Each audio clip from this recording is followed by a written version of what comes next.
South ఇండియాలోని అతి తక్కువ ధరలకి రత్నాలనందించే ఏకైక సంస్థ 6JVR.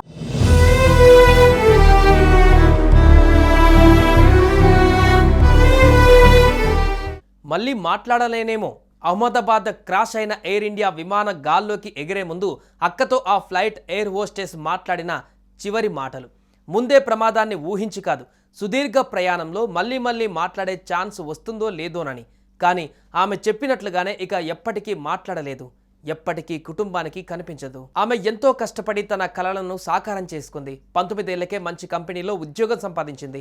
22 ఏళ్ల వయసులో కుటుంబానికి ఒక భరోసాగా నిలిచింది.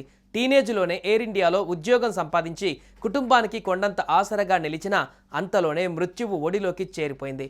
ఆమె మరణంతో ఆ కుటుంబం శోకసంద్రంలో మునిగిపోయింది.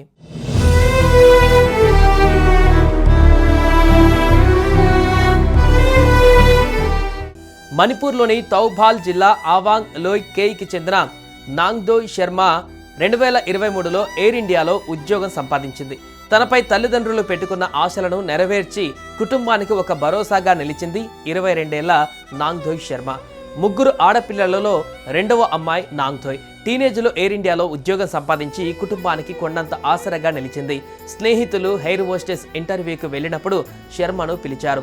ఆ ఇంటర్వ్యూలో ఆమె సెలెక్ట్ అయ్యింది. అయితే గురువారం జరిగిన ఘోర విమాన ప్రమాదంలో ఆమె కూడా చనిపోయింది.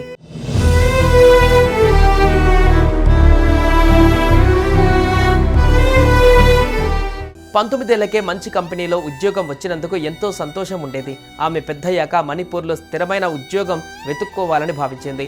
అంతలోనే మృత్యువు ఒడిలోకి చేరిపోయింది. గురువారం ఉదయం 11:30 ప్రాంతంలో పేరెంట్స్కి ఫోన్ చేసింది శర్మ. ఈరోజు తాను లండన్ వెళ్తున్నానని, కొన్ని రోజులు ఫోన్ చేయలేనని తల్లిదండ్రులకు తెలిపింది. జూన్ 15న తిరిగి వచ్చిన తర్వాత మళ్ళీ ఫోన్ చేస్తానని చెప్పింది. కూతురు తమకు చేసిన కాల్, చెప్పిన మాటలు అవేనని కన్నీరు మున్నీరుగా విలపిస్తున్నారు తండ్రి నందీష్ కుమార్ శర్మ. మార్చిలో ఇంటికి వచ్చిందని, అదే ఆఖరి చూపు అయ్యిందన్నారు.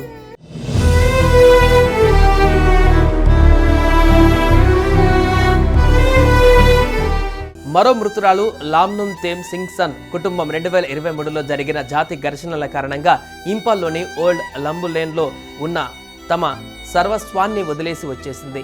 ప్రస్తుతం వారు కాంగ్పోక్పి జిల్లాలో అంతర్గతంగా నిరాశ్రులైన వ్యక్తులుగా ఓ చిన్న అద్దె ఇంట్లో నివసిస్తున్నారు.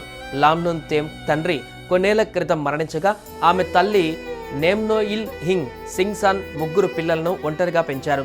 లామ్నున్ తేమ్ ఆమెకు ఏకైక కుమార్తె. ప్రమాద వార్త తెలిసినప్పటి నుంచి స్థానికులు వారి ఇంటికి చేరుకొని ధైర్యం చెబుతున్నారు. తన కుమార్తె క్షేమంగా ఉందని, ఏదైనా అధికారిక సమాచారం వస్తుందేమోనని తల్లి నేమ్నోయిల్ హింగ్ ఇంకా ఆశతో ఎదురుచూస్తున్నారు. చివరిసారిగా తన తల్లికి ఫోన్ చేసినప్పుడు తాను డ్యూటీ మీద అహ్మదాబాద్ వెళ్తున్నట్లుగా లామ్నున్ తేమ్ చెప్పారని కుటుంబ సభ్యులు తెలిపారు.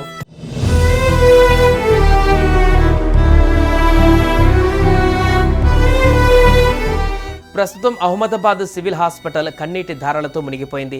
బంధువుల ఆర్తనాదాలు మిన్నంటాయి. ఎటు చూసినా హాహాకారాలు, ఏడుపులు, లోపల నిశ్చలంగా పడి ఉన్న డెడ్ బాడీస్, బయట బంధువుల వేదనలు.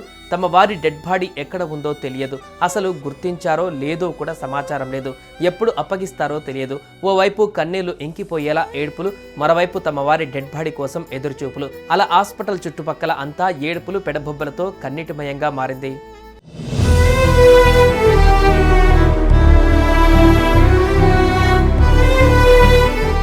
సుమన్ టీవీలో మీ పర్సనల్ అండ్ బిజినెస్ ప్రమోషన్స్ కోసం కింది నెంబర్కి కాంటాక్ట్ చేయండి.